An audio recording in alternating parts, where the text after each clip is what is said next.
കത്തോലിക്ക സഭയെ വീണ്ടും കടന്നാക്രമിച്ച് ബി.ജെ.പി. നേതാക്കളായ പി.സി. ജോർജ് മകൻ ഷോൺ ജോർജും ദീപിക എഴുതുന്ന എല്ലാ കോപ്രായങ്ങളും സഭയുടേതല്ലെന്ന് ഷോൺ ജോർജ് ആഞ്ഞടിച്ചു. കാഞ്ഞിരപ്പള്ളി ബിഷപ്പിനെതിരെ നടത്തിയ പരാമർശത്തിൽ ഉറച്ചു നിൽക്കുന്നതായി പി.സി. ജോർജും വ്യക്തമാക്കി. ഡൊണാൾഡ് ട്രംപിനെ ചൂണ്ടി ബി.ജെ.പിക്കും പി.സി. ജോർജിനും ദീപികയുടെ മറുപടിയും. തെരഞ്ഞെടുപ്പിന് പിന്നാലെ സഭയ്ക്കും മുഖപത്രമായ ദീപികയ്ക്കുമെതിരെ രംഗത്തുവന്ന ഷോൺ ജോർജ് പിന്നോട്ടില്ലെന്ന് വ്യക്തമാക്കി. ദീപികയും വീക്ഷണവും ഉള്ളടക്കത്തിൽ സമാനമെന്നും പാസാക്കണമെന്ന് വിചാരിച്ചാൽ ഏതു ബില്ലും ബി.ജെ.പി. പാസാക്കുമെന്നും ഷോൺ പ്രതികരിച്ചു.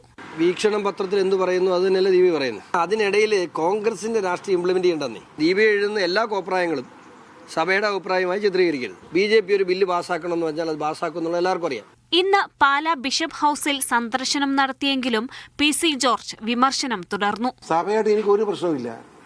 സഭയായിട്ട് പ്രശ്നമില്ലെന്നല്ല, സഭയിലെ പിതാക്കന്മാരെല്ലാം ബഹുമാനമാണ്.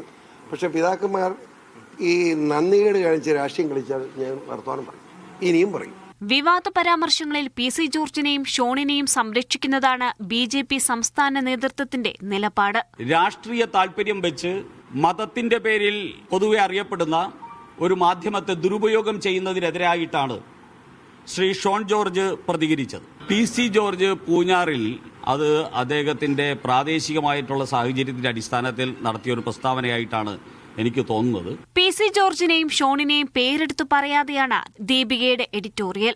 യു.എസ്. ഭരണകൂടം മറ്റുള്ള രാഷ്ട്രങ്ങളുടെ മേൽ നടത്തുന്ന അധിനിവേശം ചൂണ്ടിക്കാട്ടിയാണ് വിമർശനം. FCRയെക്കുറിച്ച് മിണ്ടരുതെന്ന ഭീഷണിയുമായി രാഷ്ട്രീയ അവസരവാദികൾ വന്നാൽ അംഗീകരിക്കാനാവില്ല. എല്ലാവർക്കും വേണ്ടിയെന്ന് പറഞ്ഞ് പാസാക്കിയ നിയമങ്ങൾ ന്യൂനപക്ഷങ്ങളെ വേട്ടയാടുന്നുവെന്ന് മുഖപ്രസംഗത്തിൽ പറയുന്നു. മീഡിയ 1 കോട്ടയം.